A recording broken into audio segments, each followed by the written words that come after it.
യേശയ്യാ പ്രവാചകന്റെ ഗ്രന്ഥം ദൈവപിതാവിൻ്റെ സർവാധിപത്യത്തെയും അവിടുത്തെ പരിശുദ്ധിയെയും ഉദ്ഘോഷിക്കുന്ന ഒരു ഉത്കൃഷ്ട പ്രവചന സമാഹാരമാകുന്നു. മനുഷ്യകുലത്തെ വീണ്ടെടുക്കുന്നതിനായി പീഡിതനായ ദാസനായി ആഗതനാകുന്ന പുതിയ നിയമത്തിലെ മിശിഹായെക്കുറിച്ചുള്ള ദൈവിക വാഗ്ദാനം ഇതിൽ അതിസ്പഷ്ടമായി പ്രതിധ്വനിക്കുന്നു.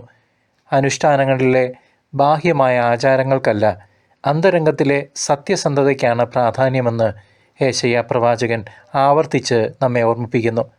ആത്മീയ അന്ധതയും സ്വയം പര്യാപ്തതയും മനുഷ്യനെ അധപതനത്തിലേക്ക് നയിക്കുന്നുവെന്നും ദൈവത്തിൻ്റെ വഴികൾ നമ്മുടേതിനേക്കാൾ അത്യുന്നതങ്ങളിലാണെന്നും പ്രവാചകൻ ഓർമ്മിപ്പിക്കുന്നു.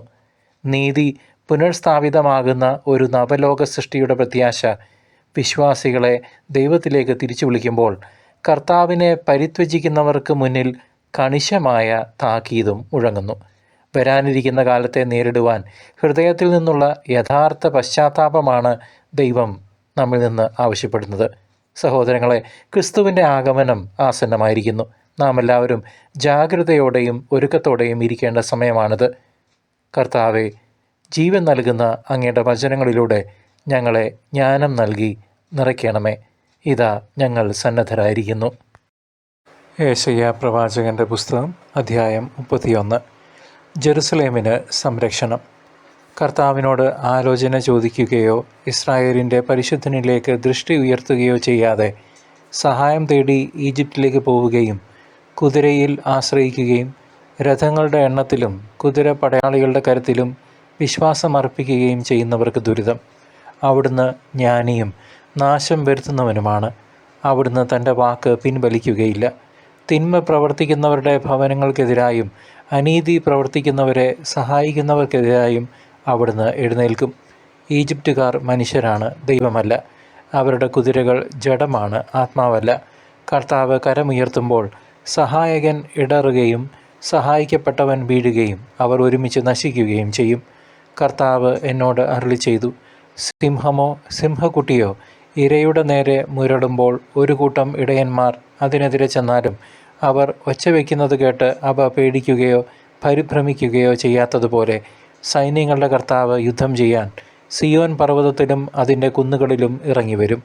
പക്ഷി ചിറകിൻ കീഴിലെന്ന പോലെ സൈന്യങ്ങളുടെ കർത്താവ് ജെറുസലേമിനെ സംരക്ഷിക്കും. അവിടുന്ന് അതിനെ രക്ഷിക്കുകയും മോചിപ്പിക്കുകയും അഭയം നൽകി ജീവൻ പരിപാലിക്കുകയും ചെയ്യും. ഇസ്രായേൽ ജനമേ, നിങ്ങൾ കഠിനമായി മത്സരിച്ച് ഉപേക്ഷിച്ചവൻ്റെ അടുത്തേക്ക് തിരിച്ചു ചെല്ലുവിൻ. അന്ന് നിങ്ങൾ സ്വന്തം കരം കൊണ്ട് പാപകരമായി പൊന്നും വെള്ളിയും കൊണ്ട് നിർമ്മിച്ച വിഗ്രഹങ്ങളെ വലിച്ചെറിയും. അസീറിയ മനുഷ്യൻ്റേതല്ലാത്ത ഒരു വാൾ കൊണ്ട് വീഴും. മനുഷ്യൻ്റേതല്ലാത്ത ഒരു വാൾ അവനെ സംഹരിക്കും. അവൻ വാളിൽ നിന്ന് ഓടിപ്പോകും. അവൻ്റെ യുവാക്കന്മാർ അടിമകളാകും. അവൻ തൻ്റെ അഭയശില വിട്ട് ഭീതിയോടെ ഓടിപ്പോകും. അവൻ്റെ സേവകന്മാർ പതാകയും ഉപേക്ഷിച്ച് സംഭ്രാന്തിയോടെ പലായനം ചെയ്യും. സിയോനിൽ അഗ്നി ജ്വലിപ്പിക്കുകയും ജെറുസലേമിൽ ആഴി കൂട്ടുകയും ചെയ്ത കർത്താവാണ് ഇത് അരുളി ചെയ്യുന്നത്. പ്രിയ ദൈവജനമേ, വിശുദ്ധ വേദപുസ്തകത്തിലെ യേശയ്യായുടെ 31 അധ്യായം അസീറിയയുടെ ഭീഷണിക്ക് മുന്നിൽ വിറങ്ങലിച്ചു നിൽക്കുന്ന യഹൂദയുടെ ചരിത്ര പശ്ചാത്തലത്തിലാണ് എഴുതപ്പെട്ടിരിക്കുന്നത്. അസീറിയൻ സൈന്യത്തെ ഭയന്ന് ദൈവസഹായത്തിന് പകരം ഈജിപ്തിൻ്റെ കുതിരപ്പടയിലും രഥങ്ങളിലും ആശ്രയം തേടുന്ന യഹൂദായുടെ രാഷ്ട്രീയ പരിഭ്രാന്തി നാം ഇവിടെ കാണുന്നു. എന്നാൽ മനുഷ്യശക്തിയിൽ മാത്രം വിശ്വസിക്കുന്നവർക്ക് സംഭവിക്കാനിരിക്കുന്ന വലിയ പതനത്തെക്കുറിച്ച് പ്രവാചകൻ ശക്തമായ മുന്നറിയിപ്പ് നൽകുന്നു.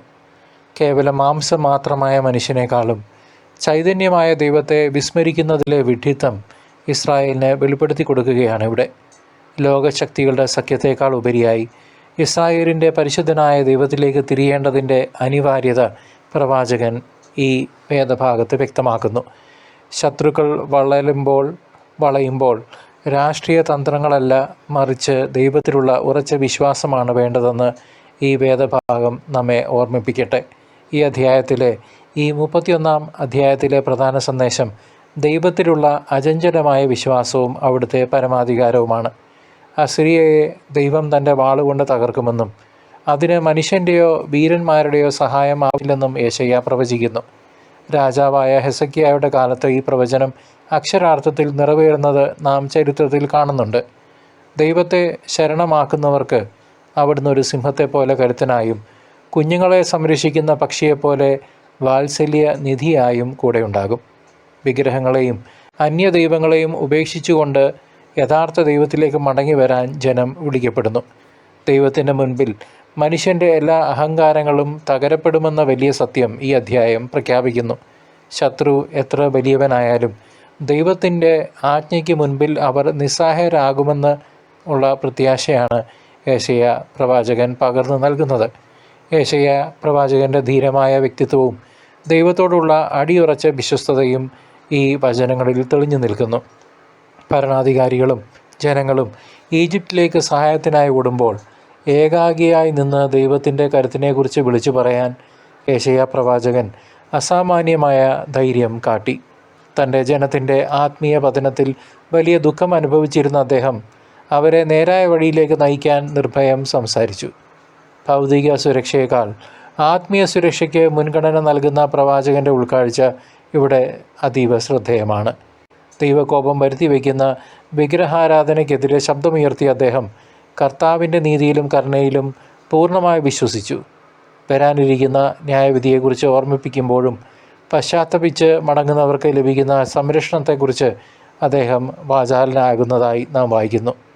പ്രിയ ദൈവജനമേ, ഇന്നത്തെ നമ്മുടെ ആധുനിക ലോകത്ത് ഈ അന്ത്യകാല നിമിഷങ്ങളിൽ ഈ 31-ാം അധ്യായം നമുക്ക് നൽകുന്ന ആത്മീയ പാഠങ്ങൾ വളരെ വലുതാണ്.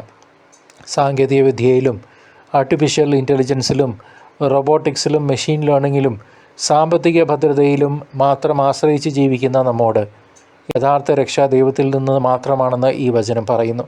ജീവിതത്തിലെ പ്രതിസന്ധികളിലും രോഗപീഠകളിലും ലൗകിക മാർഗങ്ങൾ തേടി അലയുമ്പോൾ ഇസ്രായേലിൻ്റെ കാവൽക്കാരനായ ദൈവം നമ്മെ കാത്തിരിക്കുന്നുണ്ടെന്ന സത്യം നാം മറന്നു പോകരുത്. വരാനിരിക്കുന്ന വലിയ ന്യായവിധിയെക്കുറിച്ചും ഒഴിവാക്കാനാവാത്ത ആ ന്യായവിധിയെക്കുറിച്ചും ദൈവത്തിൻ്റെ നീതിയെക്കുറിച്ചും ഈ അധ്യായം നമ്മെ ജാഗരൂകരാക്കുന്നു. പാപത്തിൻ്റെ വിഗ്രഹങ്ങളെ ഹൃദയത്തിൽ നിന്ന് വലിച്ചെറിയാതെ കർത്താവിൻ്റെ സന്ദർശനത്തെ നേരിടാൻ നമുക്ക് സാധിക്കില്ല എന്ന് തിരിച്ചറിയുക പ്രിയ സഹോദര സഹോദരി. ലോകം നൽകുന്ന വ്യാജമായ സുരക്ഷിത ബോധം ഉപേക്ഷിക്കാനും ദൈവഹിതത്തിന് പൂർണ്ണമായി കീഴ്പ്പെടാനും സമകാലീന സാഹചര്യങ്ങൾ നമ്മെ നിർബന്ധിക്കട്ടെ. യേശു ക്രിസ്തുവിൻ്റെ കർത്താവിൻ്റെ രണ്ടാം വരവിനായി കാത്തിരിക്കുന്ന തിരുസഭയ്ക്ക് ഈ യെശയ്യാ പ്രവചനം വലിയൊരു തയ്യാറെടുപ്പിനുള്ള ആഹ്വാനമാണ്. കർത്താവ് സിയോൻ മലയിൽ ഇറങ്ങി വരുന്നതിനെക്കുറിച്ച് വിവരിക്കുന്ന ഭാഗം മിശിഹായുടെ മഹത്വപൂർണ്ണമായ പ്രത്യാഗമനത്തിൻ്റെ മുൻ നിഴലാണ്. അന്ന് അവിടുന്ന് സകല തിന്മകളെയും തോൽപ്പിക്കുകയും തൻ്റെ ജനത്തെ നിത്യമായി സംരക്ഷിക്കുകയും ചെയ്യും. അതുകൊണ്ട് ആ വലിയ ദിവസത്തിനായി നാം ഓരോരുത്തരും, നിങ്ങളും ഞാനും, വിശുദ്ധിയോടെയും പ്രാർത്ഥനയോടെയും ഒരുങ്ങിയിരിക്കേണ്ടത് അത്യാവശ്യമാണ്. ലൗകിക സഖ്യങ്ങളിലും പാപപൂർണമായ ജീവിത രീതികളിലും ആശ്രയിക്കാതെ നമ്മുടെ ഏകരക്ഷനായ ക്രിസ്തുവിൽ പ്രത്യാശ വയ്ക്കാം. ദൈവം നൽകുന്ന സംരക്ഷണത്തിന് കീഴിൽ അഭയം തേടുന്നവർക്കൊന്നിനെയും ഭയപ്പെടാനില്ല. ഈ വചനം നമ്മുടെ ഹൃദയങ്ങളിൽ പ്രത്യാശയുടെ കനൽ ജ്വലിപ്പിക്കട്ടെ. കർത്താവിൻ്റെ വരവിനായി നമുക്ക് ആനന്ദത്തോടെ കാത്തിരിക്കാം. പിതാവിൻ്റെയും പുത്രൻ്റെയും പരിശുദ്ധാത്മാവിൻ്റെയും നാമത്തിൽ ആമേൻ.